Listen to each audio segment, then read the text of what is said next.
So I've ridden 121 different roller coasters, but there's so many more I would love to get out into the world and ride. Today I'm going to be talking about a handful of roller coasters that I would love in particular to go out and ride. So if you go on to like this video or you find it interesting, please smack that like button, hit that subscribe button and turn on all notifications so you don't miss a single video. Without further ado, let's get straight on into it. So Energylandia is a park packed full of different roller coasters, but there's one that I would love to get out there to ride in particular, and that's Zadra, an RMC hybrid coaster that opened at the park in 2019, and this thing looks absolutely insane. Now, in my opinion, after looking at photos and videos of this thing, it's one of the best looking roller coasters we have here on planet Earth. You've got coasters like Steel Vengeance and Iron Gwazi, but there's nothing quite like the support structure of Zadra. I absolutely love it.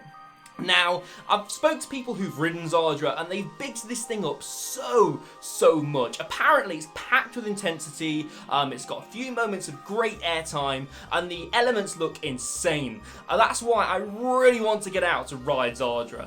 Now the second roller coaster I have on my list today is the only wooden roller coaster I have on my list today, and that's Wildfire at Karnan in Sweden, and it's built by, you guessed it, RMC, and opened at the park in 2016. This thing looks amazing, and you get some great views as you go down that drop after going around the turnaround section.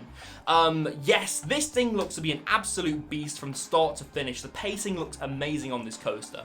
Also, the layout looks to interact with the terrain really nicely. I do love myself a good terrain coaster, and look, speaking to people who have ridden this coaster, it looks to ride really well for a wooden coaster of its type. RMC have not built many of their top attract roller coasters, which are their wooden roller coasters, so I'd love to get out there to see how this rides.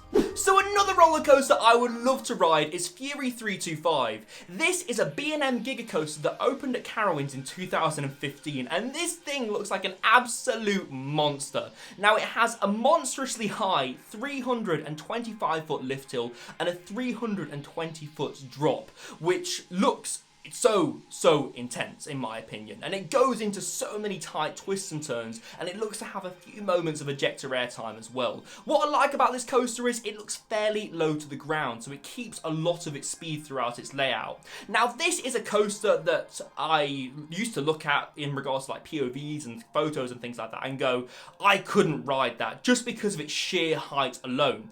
But riding things like Red Force, it's built my tolerance up to high roller coasters, so I would love to get out to Carowinds and try Fury 325 one day for myself. So the next coaster on my list today is also a Giga coaster, and that's Intimidator 305 at King's Dominion. This is an Intamin Giga coaster that opened at the park in 2010, and it's so notorious for causing grey out at the bottom of its drop. Now if you don't know what a grey out is, it's basically a moment where you lose consciousness due to blood rushing from your head, and I would love to experience this coaster for that sensation alone. The drop looks amazing, and that turn out of the drop looks even better.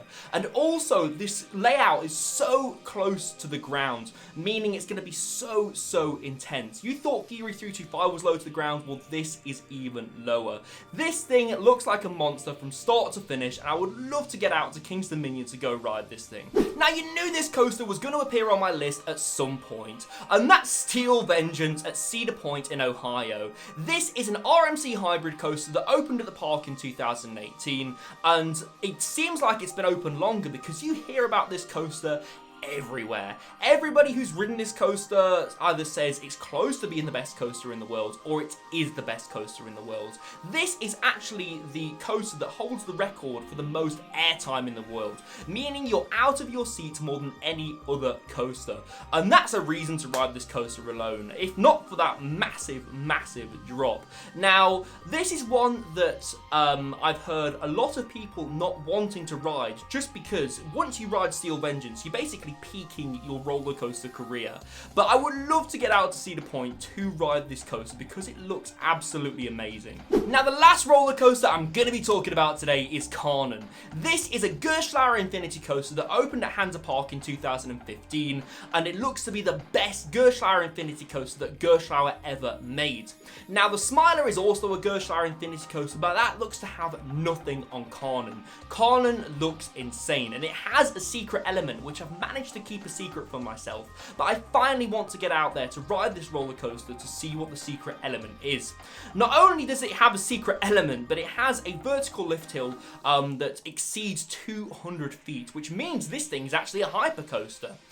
It looks to have a lot of different inversions that look really, really intense, and it's just a coaster that looks really good, and one that I would love to get out to Hansa Park to ride. So guys, that's been my bucket list roller coasters. If you've got your own or you want to comment on any of mine, please do leave your comments down in the comment section below. I try to reply to all of the comments I get. You're going to be wanting to be subscribed because I have a trip to Chateau Park planned on the 6th of November, and I can't wait to bring you the content from that trip. Guys, I've been Ryan from iCoaster, and I'll see you in the next video. Goodbye.